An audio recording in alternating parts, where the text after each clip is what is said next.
Hi all, English to Tamil sentences பார்க்கலாமா? It's not that easy. It's not that easy. It's not that easy. It's not that easy. It's not that easy. It's not that easy அப்படின்னா அது அவ்வளவு easy இல்ல, அது அவ்வளவு easy இல்ல அப்படின்னு அர்த்தம். It's not that easy வருமா, it's not that much easy வருமா? நம்ம எப்பவுமே that much அப்படின்னே யூஸ் பண்ணி பழக்கப்பட்டோம், அவ்வளவு இவ்வளவுன்னு சொல்றதுக்கு. ஆனா இங்க that அப்படிங்கிறதே அவ்வளவு அப்படிங்கறத ரெஃபர் பண்ணுது. இட்ஸ் நாட் that easy அப்படின்னா அது அவ்வளவு ஈஸி இல்ல. இங்க that much easy ஏன் யூஸ் பண்ண கூடாது அப்படின்னா it doesn't fit standard English structure. Okay, got it?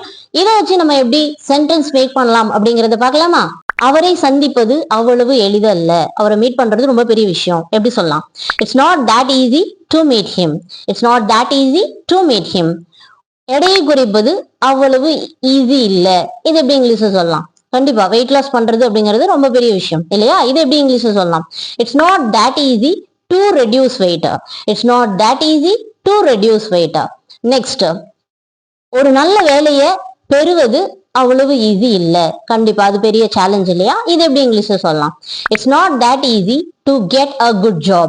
It's not that easy to get a good job. Now your turn. English பேசுறது அவ்வளவு ஈஸி இல்ல. இது எப்படி இங்கிலீஷ்ல சொல்றதுன்னு கமெண்ட்ல சொல்லிட்டு போங்க.